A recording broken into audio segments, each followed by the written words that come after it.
நான் ஒரு கிராமத்தை சேர்ந்தவன். எங்க குடும்பம் ஒரு கூட்டு குடும்பம். என் தாத்தா, பாட்டி, சித்தி, சித்தப்பா, நான், அம்மா, அப்பா, என்னோட 2 அக்கான்னு பெரிய குடும்பம்.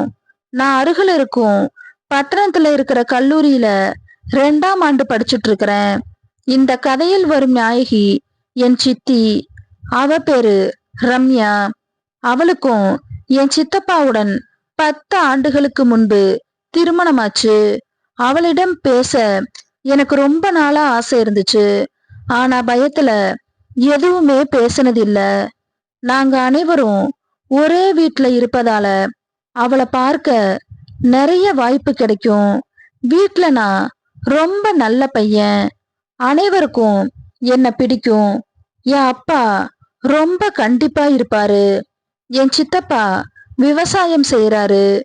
அடிக்கடி சின்ன சின்ன பிசினஸையும் பாத்துக்குவாரு. வீட்ல என்ன நடக்குதுன்னு அவ்வளவா கண்டுக்க மாட்டாரு. என் சித்திக்கு நான் தான் எல்லா உதவியும் செய்வேன். என் அப்பா ஒரு கடை வச்சிருக்கிறாரு. என் அம்மா ஒரு தனியார் பள்ளியில ஆசிரியை. அதனால அவங்க எப்போதுமே பிஸிதான். எனக்கு ஒரு காதலி இருக்கிறா. இந்த கதை ஒரு ஆண்டு முன்பு ஆரம்பிச்ச கதை.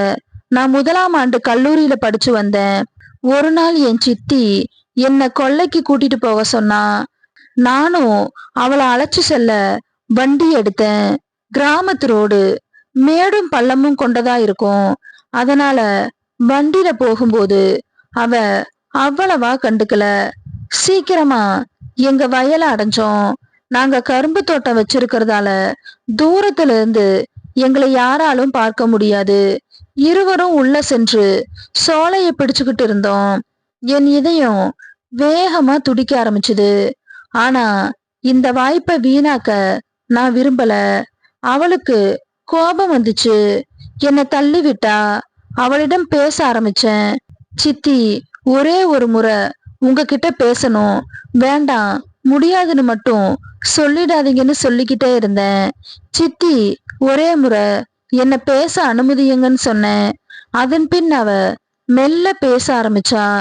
எனக்கு பேச ரொம்ப ஆசை. ஆனா உன் சித்தப்பா அதுக்கு சரிப்பட்டு வரமாட்டாரு. என் கனவு நனவாச்சு. அவன் என்னுடன் நன்றாக பேச தொடங்கினா.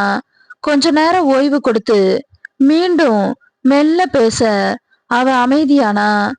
எப்படியோ இருவரும் எல்லா விஷயத்தையும் பேசி முடிச்சு நிம்மதி அடைஞ்சோம்.